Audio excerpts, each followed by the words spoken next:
আসসালামু আলাইকুম। ধন্যবাদ জানাচ্ছি এলাকাবাসীকে আমাকে এই নবগঠিত পুলিশাডাঙ্গা মহাবিদ্যালয়ের বিদ্যুৎ উৎসাহী হিসাবে সিলেকশনের জন্য।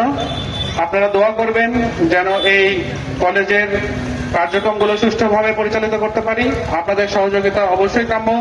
আপনাদের এলাকার কলেজ, আমি চাইবো যে আপনারা সর্বোচ্চ সহযোগিতা দিয়ে করবেন, কেননা আপনাদের সন্তানরা যদি আপনাদের কলেজে না নেন তাহলে এখান থেকে আপনাদের মেধা ইমিগ্রেশন হয়ে যাবে, অন্য জায়গায় এক্সপোর্ট করে দিচ্ছেন। তাহলে নিজেদের মেধা যদি অন্য জায়গায় দেন তাহলে আপনাদের মেধাগুলো অন্য জায়গায় বিক্রি করে দিচ্ছেন। আমি চাইবো আপনাদের সন্তানদের আপনাদের কলেজে পড়ান।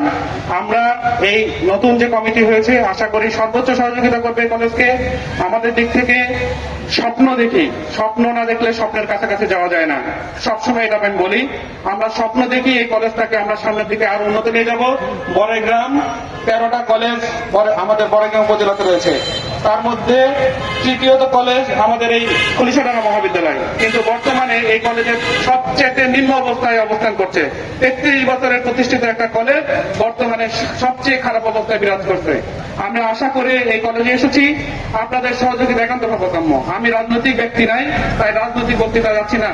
আমাদের আজকে এই যার জন্য এই অফিস উদ্বোধন, সে আমাদের এই ইউনিয়নের একজন কিংবদন্তি নেতা, বিএনপিকে সুপ্রতিষ্ঠিত করেছেন। আমি তার প্রতি শ্রদ্ধা করে স্মরণ করছি আমার দাদা মীর আমজাদ হোসেন কাসু চেয়ারম্যান, যে এই ইউনিয়ন বিএনপিকে সংগঠিত শুধু করেননি, এই থানা বিএনপিকেও সংগঠিত করেছেন। যারা এই বিএনপিকে মানুষের মধ্যে পপুলার করার জন্য যার সর্বোচ্চ অবদান ছিল, আপনারা চিনেন তাকে। আমাদেরও ইচ্ছা যে আপনারা সংগঠিত। একটা জিনিস আমি বলতে চাই, আমরা নগর ইউনিয়ন বিএনপি তথা বড়াইগ্রাম থানায় বিভেদে ভরা।